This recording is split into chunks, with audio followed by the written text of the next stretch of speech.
Hey, goalies, what's going on today? Hope everyone's doing real well. This is obviously Coach Butts here in the booth. Everything's going good here. And we got Coach Spidey in the chat today. He's going to be chatting it up with you guys, answering whatever questions you have in the chat, helping me out. And at the end, if you have specific questions for Coach Nate, we'll get them in. We'll have to reel them in and get them on audio. So that's awesome. We got the whole gang here.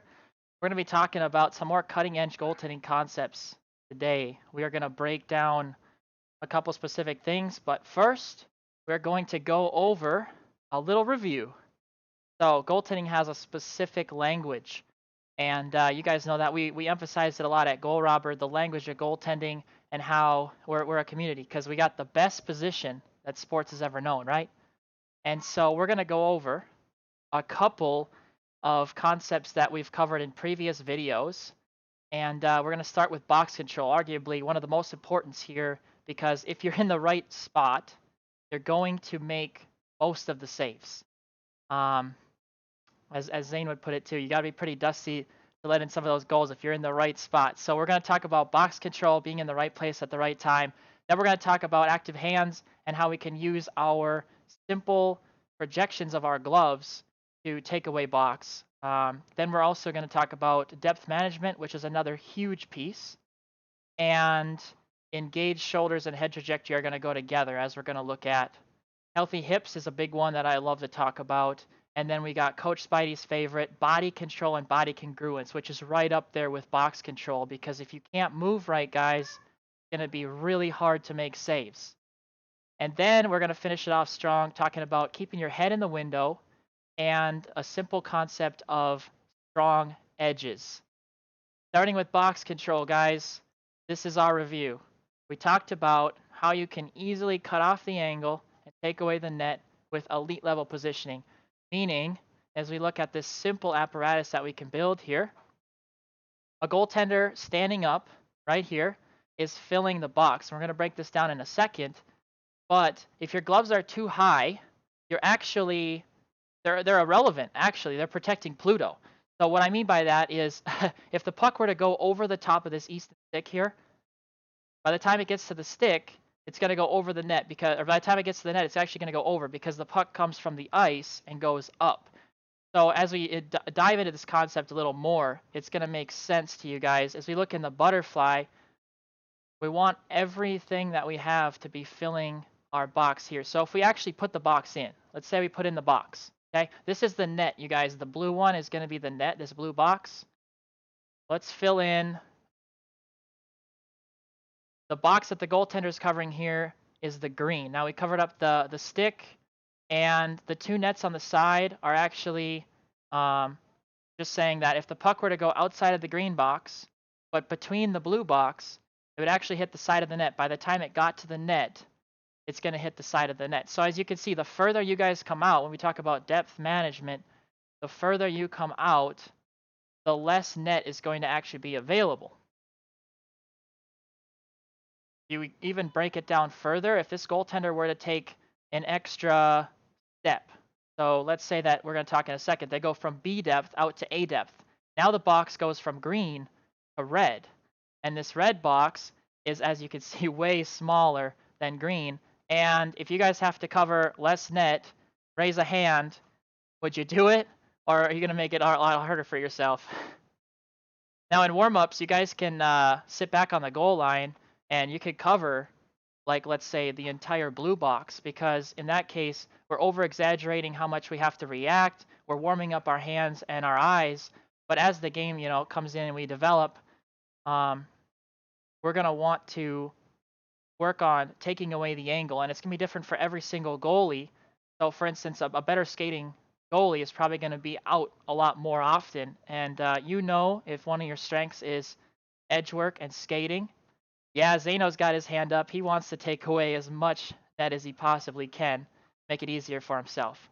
So that's a quick, very quick, I will say, explanation of box control. And guys, if you haven't seen our video on box control, please go check that out. And we're planning on making a video explaining this on ice, where we're physically going around with our dog leashes and talking you guys through box control. So look forward to that in the near future when the rinks open up.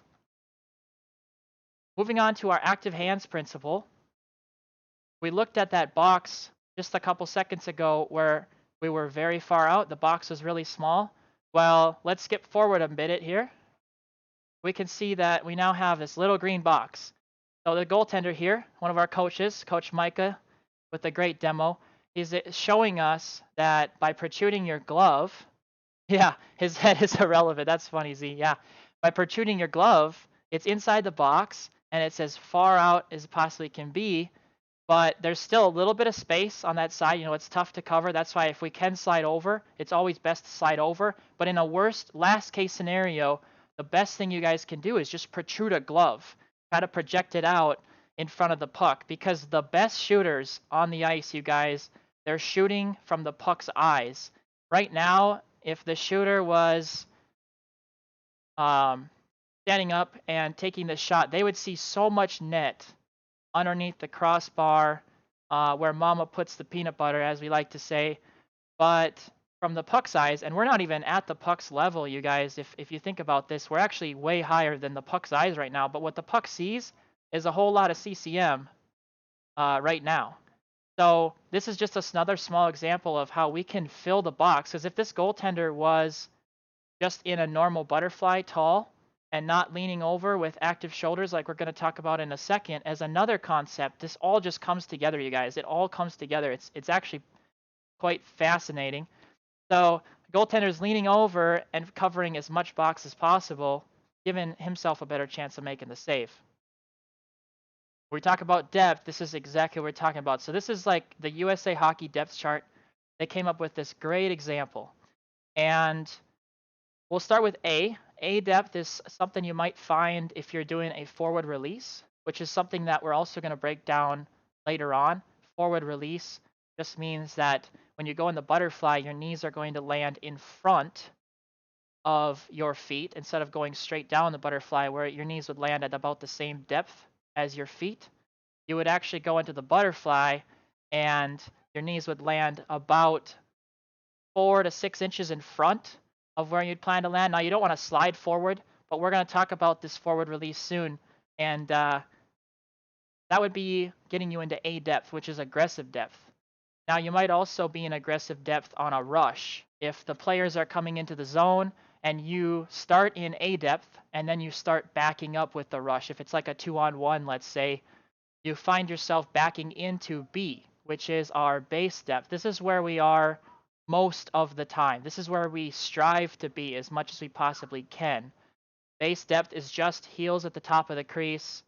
If you're a smaller goalie, if you're a taller goalie, it might be toes at the top of the crease, because, again, remember, if you're a taller goalie, the box is going to be lower on your body, and even more like Zane was saying, your head is way out of the box, right? Your head's irrelevant, but shooters still sometimes they find a way to get you in the head. I don't know how they find the melon, but they do. So that's B. Then we have conservative depth. Conservative depth is right in the middle of the deep blue sea. We like to say you're swimming with the sharks.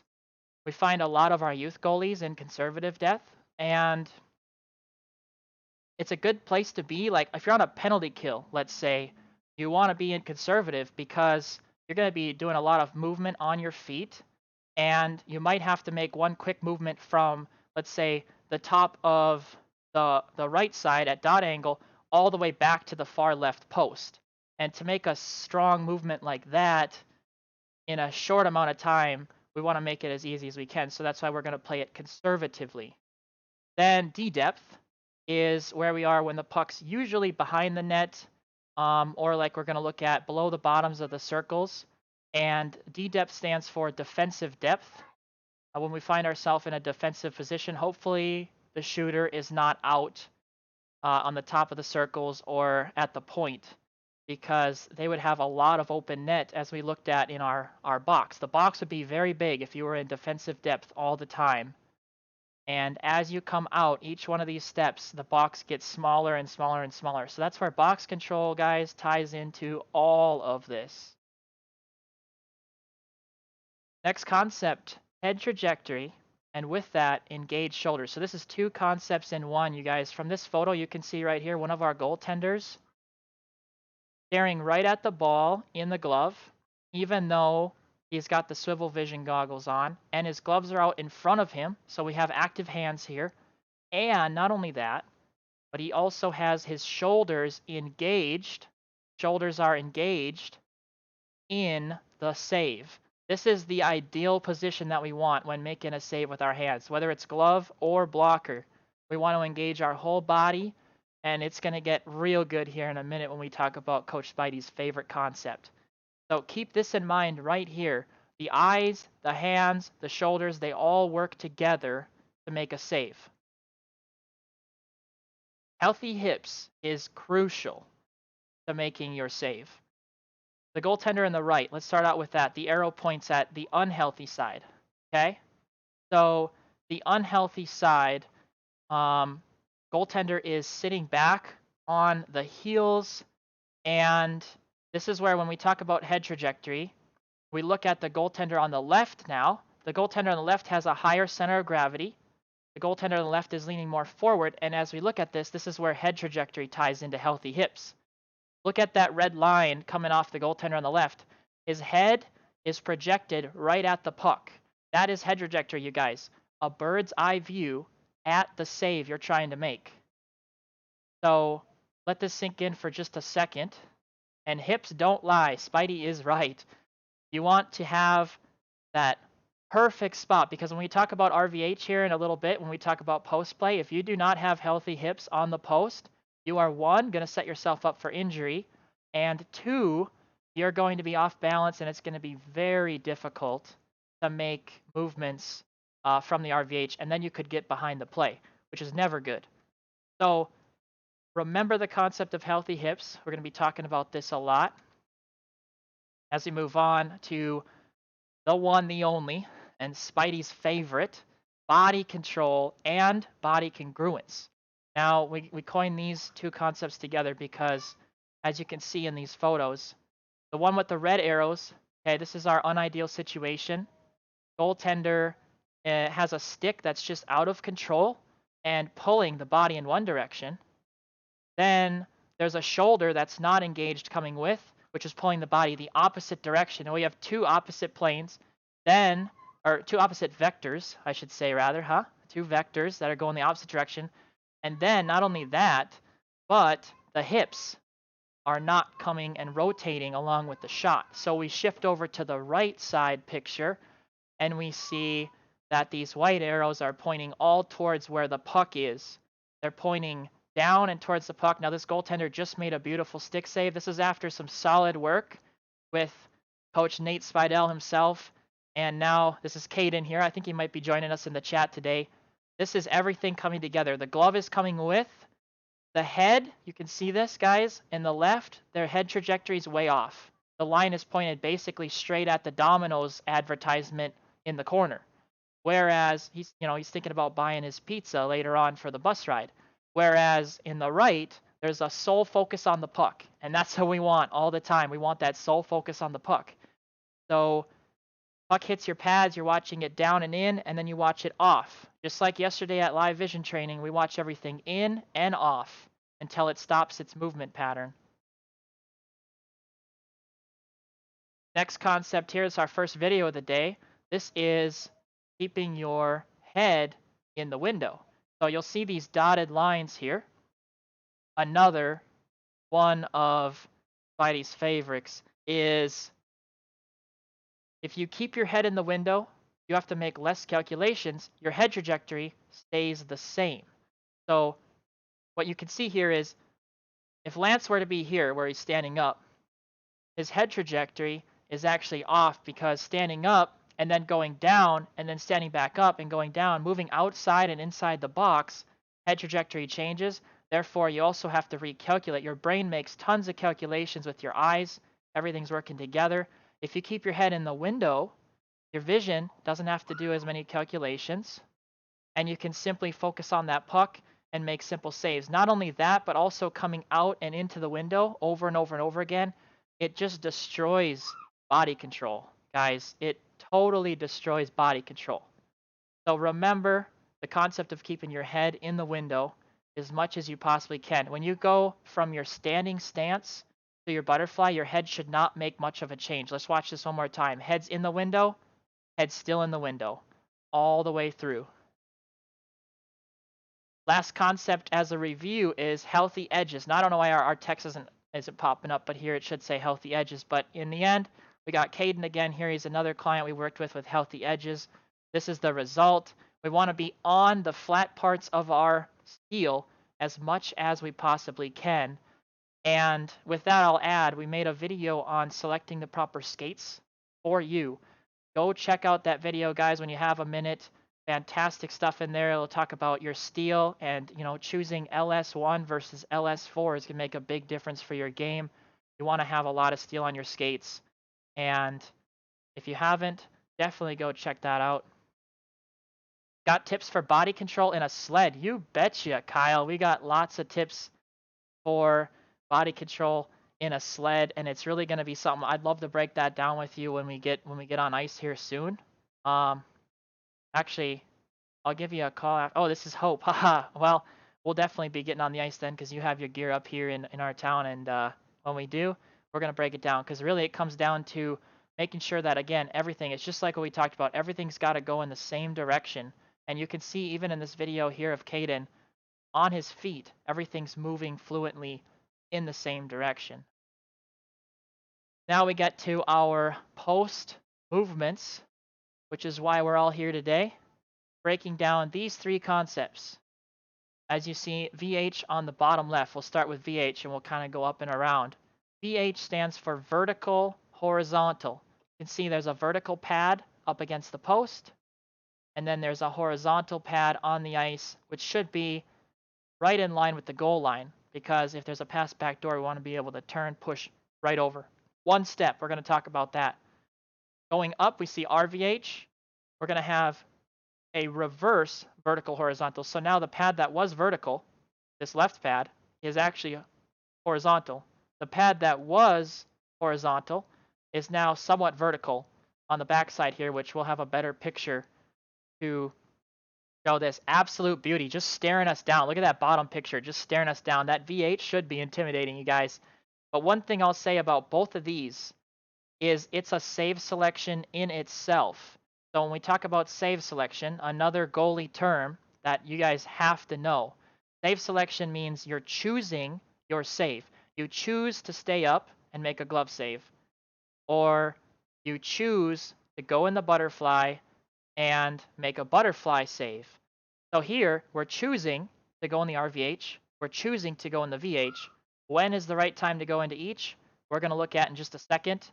But it's not something that you just, if the puck's in that zone, you go there, go into the RVH, go into the VH, and sit there and wait. Nah, the VH is something we definitely want to pop down in really fast. You're going to get better at it as we go over time. You're going to be able to just find it. Right when that shot is released from the player's stick, you're going to go down in the VH or down in the RVH and seal up as many holes as you can, make a save, and it might just be quickly back up right away, or you might cover the puck up and we'll move on with the play. We're going to look at that in a second. Then we got overlap on the right side, which, I mean, really overlap is twice of these two, I'd say. So that's why I like that it's on a big picture on the side. Overlap is huge, you guys, and it's making a huge comeback. The RVH and the VH, you guys probably know about. You've probably heard about it. It's been around for a very long time. And when it first was introduced, when both of those were introduced, they were actually overused. Like, they were simply overused. And now the overlap is coming back, making a huge comeback. Overlap is simply when you take a step off the post, you get into B depth on the side of the crease, and you can see that this goaltender here, the center of his body is actually overlapping the post, but the far side is still covered. There's really not much net far side. It'd be as simple, and we're going to break it down at the very end as our last concept. It'd be very simple to just make a butterfly save here, stick a glove save, or name it. Something you need to work on. Yeah, it's good. Being self-aware. I love it. Moving on here to a video of our post movements. This video is going to explain a drill. This is our post movement drill. Goaltender steps off 2 times. Overlap. VH 2 times. RVH 2 times. This is how you guys get comfortable with these movements. Then we're going to recover and do the other side. Overlap twice. RVH twice. Or VH twice, my bad. And then we're going to RVH 2 times. Post to post and back out. And as we're playing this on the other side here, what I want to point out, a couple things. With overlap, we want to move as less as we possibly can. We just want to take one step out. We don't have to make 4 C cuts to come off the post. It's step, back, step, back. And then same thing with our VH should be just a quick snap. Our RVH should be a quick snap, and everything should come together. And we can see this goaltender has some unhealthy hips. We just coin that, and we'd work on it later on. But post-movement drill, guys, is simply you sitting there and going through as many drills as you possibly can. I'm going to move on here so we can see this. You just sitting down and going through as many reps as you possibly can, because with reps, you're just going to get faster, stronger, and things are going to come a lot more simple to you. And it's going to become muscle memory. So when you're in that right moment and you find the person in the correct zone, which we're going to look at in a second, you'll be able to just pop down in that save selection to make just a sweet, beautiful save. This is our zones, and I want you guys to just look at this for a little bit. A lot of you, if you're our clients, have probably seen this. We're going to look at which zone represents which save selection most of the time, and then we're going to talk about how some of them can actually overlap. Let's start with zone 1. In zone 1, you guys can hop in the chat and you can get ahead of me if you want to just put in like what zone you think is what. That'd be great as we're talking about it. Zone 1 is, first off, which depth. That's going to be our defensive depth. We're going to be on the goal line. We're going to be looking over our shoulder through the net. We might be rotated, but we're going to be looking through the net regardless. And in zone 1, we want to be on our feet. Very important to mention. If the puck's in zone 1, rarely are we going to be in the RVH. We'll be in the RVH if there's a scrum, maybe if there's like a battle going on and it's possible that the opposing team's going to get the puck and wrap right away. We might be in the RVH if there was just a shot from the 2 zone, which we're going to talk about, and the puck went to the 1 zone and we didn't actually get to recover in time. But primarily when the puck's in 1, we want to be on our feet. When the puck's in zone 2, our red zone, we're going to be RVH. So that's when a puck's nice and tight. If the puck's really tight in on the RVH, you could go blocker on the ice. And if the puck's a little bit further away towards that bottom of the circle area, we're going to want to make sure our blocker and we're nice and big, because we're going to look at box control in these positions in a minute, and you'll see that there is actually some open net upstairs if you do not execute the save selection correctly. 3 is on our feet. Guys, we see so much, way too often, when the puck's in 3R or L, goalies are in the RVH just sitting there, not even a shot threat at all. Now, if a player in the opposing team has the puck and is looking like they're going to drive into 2, you might go into RVH to prepare. But if there's just a battle or someone on your team is eating the puck in 3, there is no reason to be sitting in the RVH, because if that puck bounces out to the slot in 5, we're going to be in a heap of trouble trying to come off that post and RVH exit to a save.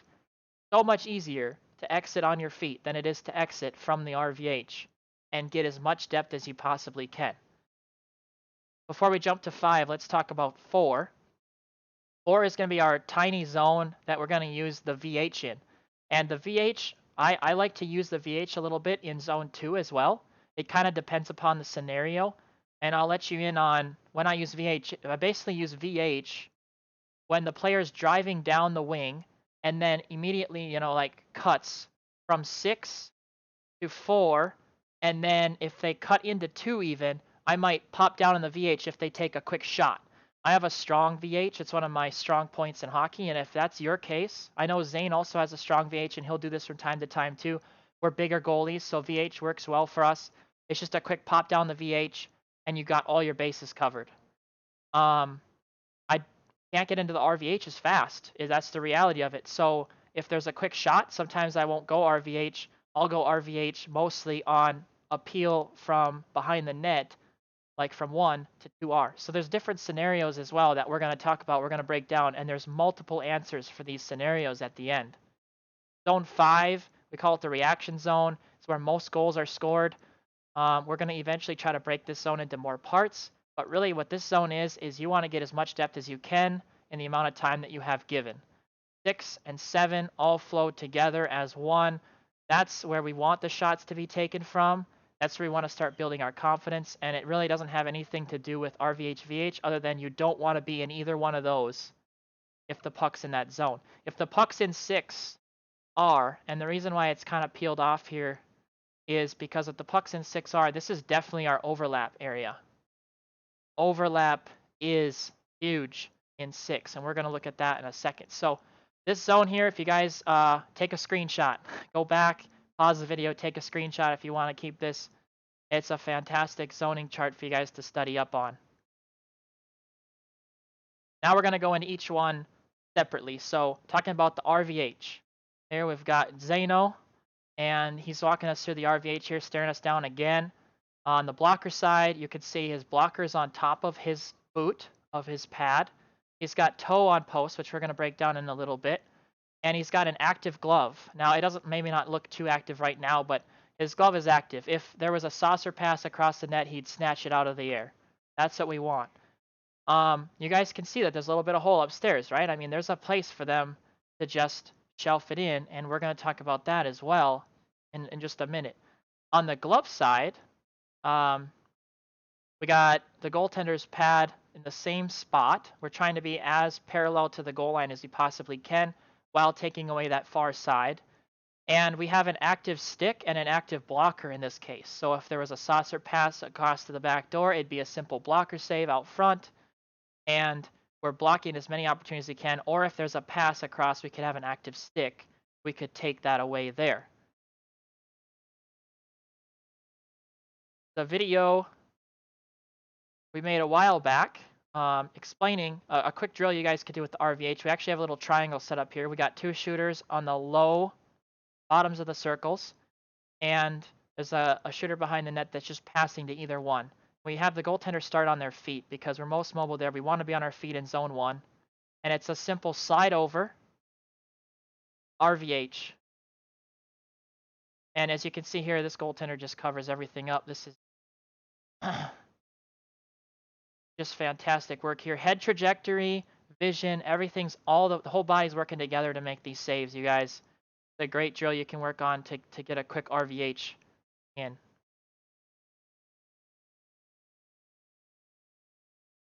Now, a while back, we had that video of post movement, and those goaltenders were pushing off the post to get to the top of the crease. We're talking about a pass from the corner out to the top. How can we gain depth as fast as possible? Well, I'll tell you guys, goaltender right, again, we're back to Micah. He goes skate on post, and as we're going to see here, he'll go skate on post, and he'll push off the post, use the post physically to get a push. That's one step. The goaltender on the left here in this case, we're going to watch on this next playback, actually goes pad inside, SMS, and then has to take a second step and get out to the top of the crease. Yeah, we want to minimize steps as much as we can. So if we can minimize these steps to 1, like in the right, Coach Micah, we want to do that. That's why I included this portion, and we're going to just keep breaking this down as we go through, talking about the different playing styles that people have. So we got skate on post on the left here. We've got toe on post or toe bridge on post on the right.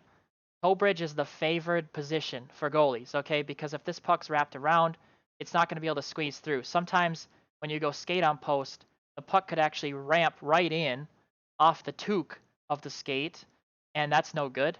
And then there's another post movement here that I don't have a picture of, but it's called the SMS.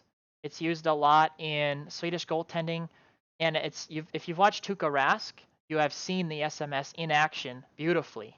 And it's basically when you have your shin or your boot on the post, your pad's actually inside, and the goaltenders in that case, they push off the basket of the net. They actually push off of, you can see the pad inside. They'll actually use that to their advantage. Now, sometimes a goaltender using SMS would actually like switch out real fast and be able to maneuver their hips so that they could get a skate on post to push out to the top. But it's actually a very clever, and it's rising in goaltending right now as a new concept. So keep your eyes open for that. I'm not saying any one of these is best. I'm just saying that when you're using skate on post, be careful. Make sure that you don't have a huge hole here. With the new skates, without the cowling, there is a hole, and the more steel you have, the bigger this becomes. I just got the two-piece trues like last summer, and first time I demoed with them at our Goalrobber practice, Coach Nate, honestly, just had a quick shot and chipped it, and it went right in, right through my toque. And it's just that feeling when you get scored on while you're sitting in the RVH, so confident that you're going to make every save, and looking like, oh, it's back of the net. How did that get in? Is just, it's quite embarrassing actually. So being mindful of, can I go toe bridge on post? And if you can't and you're struggling with toe bridge, let us know in a message. Send us a message on Facebook, or email us info@goalrobber.com, because we can definitely help you. It comes down to lacing up your boot to your skate properly. As you can see, this goaltender here actually has a bunch of knots coming from the toe ties down, and that allows for toe bridge to just literally suck in to the post. Here we have, this is actually Ryan, one of our clients, and we have two pictures. So first one on the left here was what we call net integration. Ryan is integrated on the goal line. He's parallel to the goal line. And why we want to be integrated is, first off, you take up the whole net, which we're going to see when we break down box control here. And secondly, if there were to be a pass backdoor, he's got an active glove, so he could cut off a saucer pass. He's got an active stick, he could maybe cut off the pass. But if that pass got through, simply pushing off the post right across, that's our ideal position. On the right side, what we're going to see is he's going to have to do a two-step process. He's going to have to hinge and then push. And so when we look at box control in these scenarios, on the left, he is hinged off the post. Now, why would we hinge? So let's look at this again. We would hinge because we're about to move. So we want to be integrated when we're making a save. But then let's say Ryan wants to come off the post. Then you have to actually hinge before you move in most scenarios. When we look at RVH entry and RVH exit, which we have videos as well. If you want to look up after this video, RVH entry, RVH exit, there's great drills that we have coming into this concept, getting more practice. I'll link these videos most likely to some places around on our video after this, but check those out. We're looking at box control. When the goaltender's hinged, we talked about being irrelevant. Look at this blocker, way outside the box completely. It is on the right though too, so I guess I can't really say much. But more of our body is just kind of in a nonsense area than when we're hinged on the post. When we're hinged on the post, we're still covering the same amount of net. Actually, you could argue that there's more space on the head area in this left photo than there is on the right. But this is how we cover the upstairs, guys. If there's ever going to be a place to get hit in the head, I mean, in the RVH, it's something that happens. Unfortunately, honestly, shooters are starting to bank it off the side of our heads to try to score in the RVH. They're trying to always solve us, and we're always trying to one-up them. So I'm sure there'll be some advances in goaltending to try to fix that soon. But if you just simply lean your head towards the post, you can cover that hole simply. So I wish I would have linked the picture that we had in here of Zane from before in the RVH. But simply all you had to do was just lean a little bit more and make a save. And if you know they're going to shoot, you naturally are going to get bigger and lean to the post just to cover as much space as possible.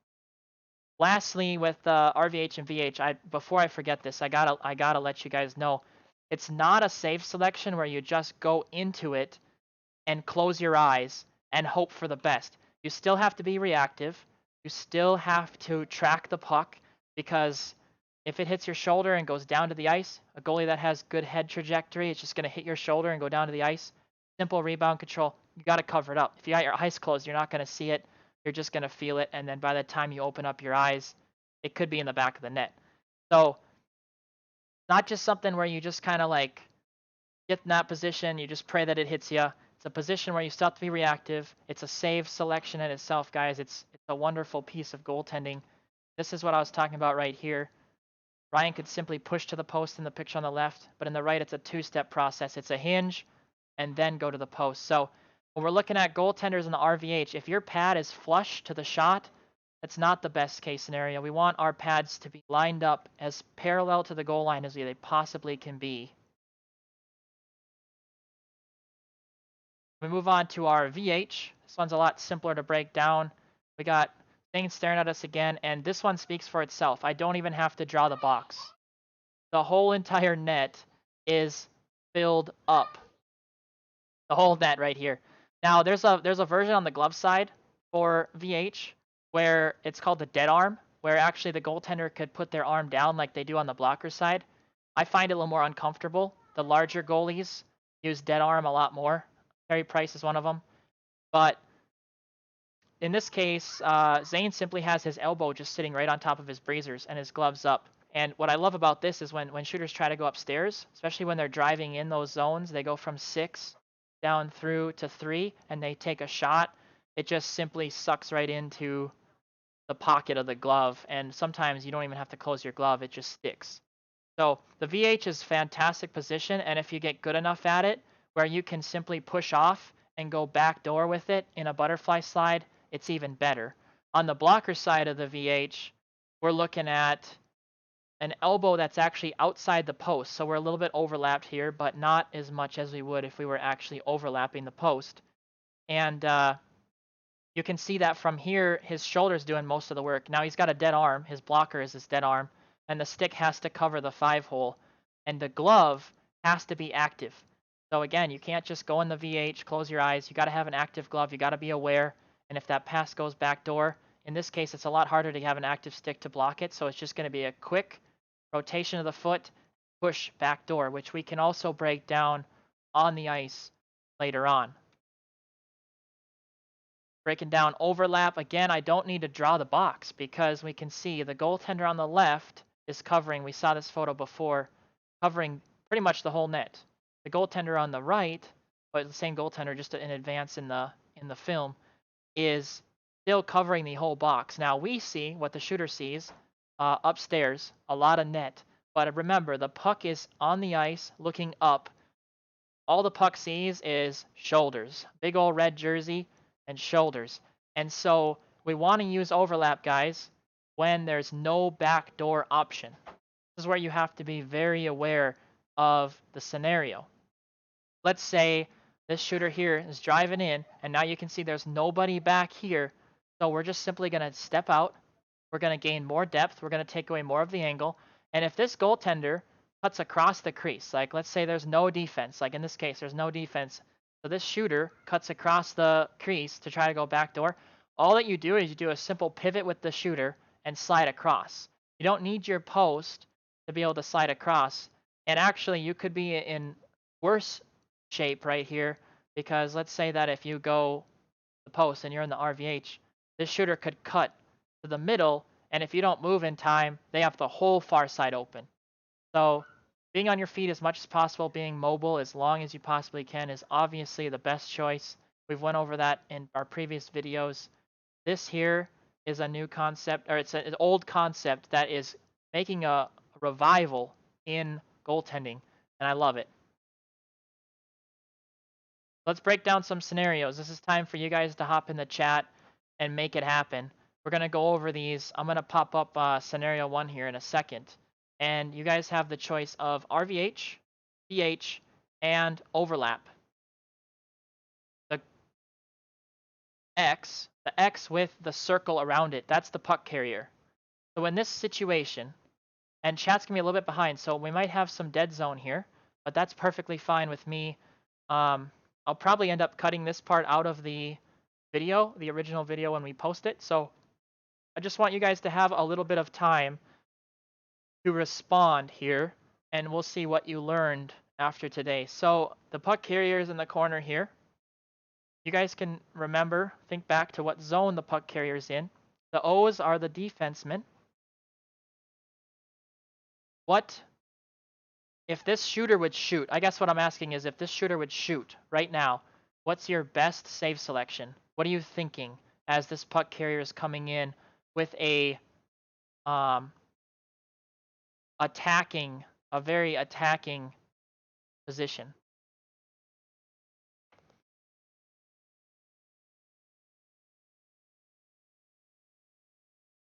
There's more than one answer always. One of them. Trinity says one of them. Zane says VH. We got VH coming in. What do you guys think about VH here? Quick shot, pop down the VH. We got a second threat right here on the backside. Yep, Carson agrees. So I'm definitely going to agree with you here. The best option would be VH. If there's a quick shot from the wall, pop down the VH, make it a safe selection, and recover that way. Something you could do here, actually, yeah, if you're a really strong skater, Zane just said it in the chat. If you're a real strong skater and you're confident that if you let out a rebound, you could easily get there, you could go overlap here. And if you go overlap here, the shooter shooting at your far pad is going to have a big chance of getting that rebound that pops right out to this X. But it is something you could do. And then if we talk about RVH here, just to bring them all into the picture, RVH is something you definitely could do here if you're a larger goaltender. But if you're a smaller goaltender, a shot from this far out is going to have a very big box if we're talking about box control, and it's going to be tough for you to cover the upstairs if you go RVH. So it is a very these positions, they're very dynamic, and every goalie is going to use them differently. But here, preferred with chat and with myself, I definitely would say just a quick VH, simplify it, would be best. Scenario number 2. Puck carriers behind the net with pressure on the outside. I'll mention pressure's on the outside. We got our other shooters in the exact same position as before, with one defenseman that's kind of just covering both in the middle.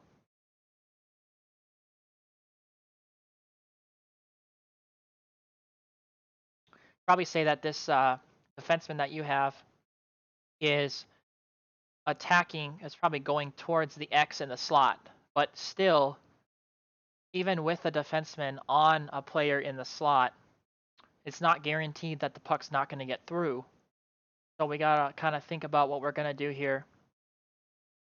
RVH, VH, overlap, but remember, there's a threat. So this puck carrier is attacking the net. Okay, so I'll mention that because here's the deal.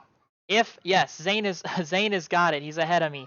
If this shooter just has the puck in general, we're gonna be standing on our post. There's no need to just prematurely go down the RVH, but we're gonna say that the puck carrier is attacking the net hard. So they have a pass option. They're still attacking the net. They haven't shot yet, but they're coming at you hard. We should put like 3 lines behind him or something. Like he's moving. And so in that case, we're going to be RVH. Yes, the chat's totally there. We're going to be RVH'd, getting ready for a wrap. Yeah, Zane. Yeah, I gotcha. We're going to be ready for that quick jam, quick wrap. Or if there's a pass out and you're in the RVH, you simply push off the post. And there, I'll mention, we talked about depth. You're probably not going to be able to push from the post out to B or A depth. You're probably going to have to push across to C depth. But the thing is, angle first, depth second.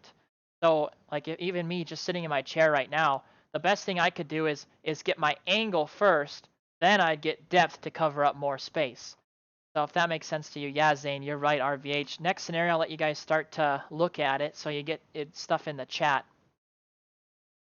This one here is a tricky one. Our player basically moved from the corner out, and we'll say this person's a righty. Let's say this person's a righty, because if they were a lefty, this would definitely be a butterfly situation. But this person's a righty, and they just barely came across the goal line. I guess I moved them pretty far, but this just over-exaggerates.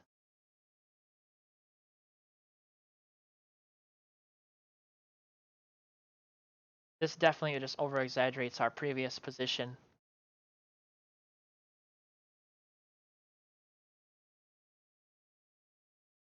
This one's actually kind of tricking me as I look at it the second time. Making this one, I don't really know exactly what I was looking for, but this is good. This actually happens quite a bit. This shooter could possibly be in 5, if I'm looking at this right. But RVH all day, you suck this in. This is one of those that could turn into a tricky scenario. And while you guys are still going in the chat and think about this, I'll mention when you're in the RVH and there's a player coming across the slot, the common rule is to move when they get to your far knee, your far pad, your far knee.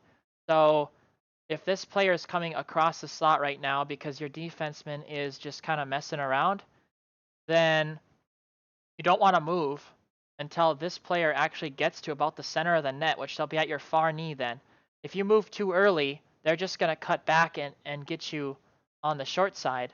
If you move at the right time, your chest is just going to be in the box the whole time. So we could break that down in a later video on ice, but that's just a quick little tag to throw in. Next scenario, that one would have been RVH.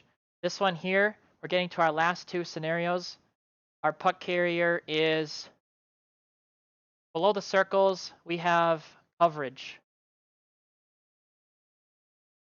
Keep the feet a bit longer. Yeah, that would be a huge play on that last one we were just looking at. Is trying to just like have a very attacking stance with low gloves and on your feet. That'd be real strong in that one for sure. Even on this one, keeping your feet as long as possible is always the goal. That's for sure. We've got the goaltender with the player with the puck below the circles, and we've got pressure. Lots of pressure.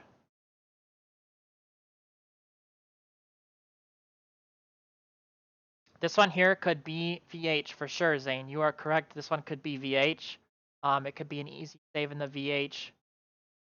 This one here, ideally, Carson's totally got it in the chat. This one here is ideally, I would say, overlap, because in this case, even if you let out a rebound, most of your defensemen should gobble it up and clear it. And if this player were to pass the puck behind the net, there's an element here of passing the puck behind the net or ringing the boards, the player on the far side. If you're on your feet, it'd be as easy as shuffling over to that far post.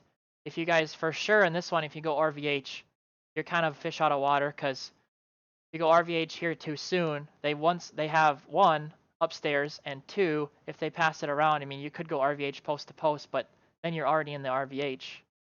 The X behind the net makes it really tricky. Indeed. But this is just one of those scenarios that we find ourselves in often when our defense are just kind of hanging out trying to cover zone 5 and the point, and not really like attacking, which you could say, one of these players is eventually here, it's going to break off and attack the puck carrier. But even with this attack, there's a clear lane. Now all we do for the next scenario is we switch the puck carrier to behind the net. So in this case, puck carrier is behind the net, charging at the post, attacking the post with a backdoor presence. This one here is actually a lot simpler than that last case.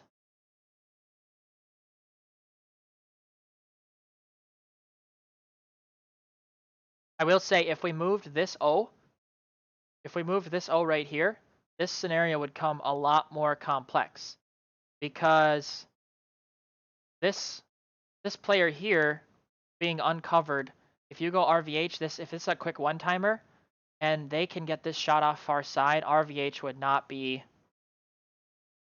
I mean, it might still be the best save selection here, honestly, but it's going to be tricky. This X having the puck, though, this one here is definitely, with the chat, it's definitely RVH, yes.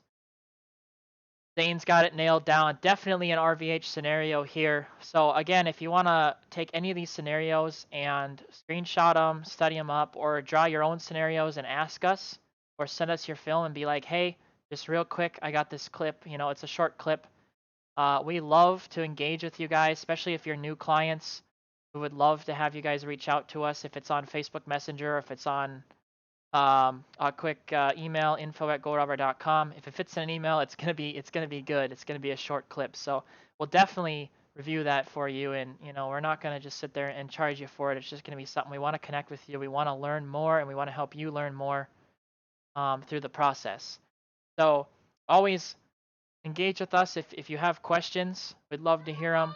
And if you have questions and you're sitting here watching this video right now, for those 11 viewers out there, let us know questions in the chat. I'll hang around for just a bit here, and then we're going to close her down because we're hitting that hour, and I promised I was going to keep it a lot shorter today, but plan to break this up and make a couple videos out of it. And it's been real fun hanging out with you guys. I can't just leave that early. So any quick questions in the chat, we'll definitely address them as we wrap up Tendy Talk today. Happy May Day, everybody. Forgot to mention that at the beginning, but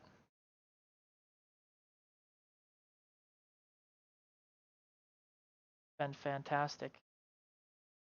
We're planning on having our camps. Oh, Gabe. Good to see you, Gabe. Hanging around, just making you're just playing peekaboo at the end of the chat here, but I'm glad you've been around for this. This is great. And we miss you. We miss you up here. Hope you can come visit us sometime soon. Yeah, we definitely plan on having our camps at this point, especially where we are in North Dakota here. We plan on having our camps. Hopefully the rinks are going to open up soon. Looking like it, where we're going to be able to have some lessons and get you guys some more content on the ice. If you haven't checked out our camp, Streamlabs just posted the link in the chat. Check it out on our website. You can check it out as well, www.goalrobber.com. And with that, looks like everyone just says, you know, it's a good chat. And if you guys have questions, you can reach out to us after this video. So we're gonna close her down at that with an hour-long video. Appreciate you guys for tuning in, every single one of you. Let us know if you have anything, and we'll see you next time.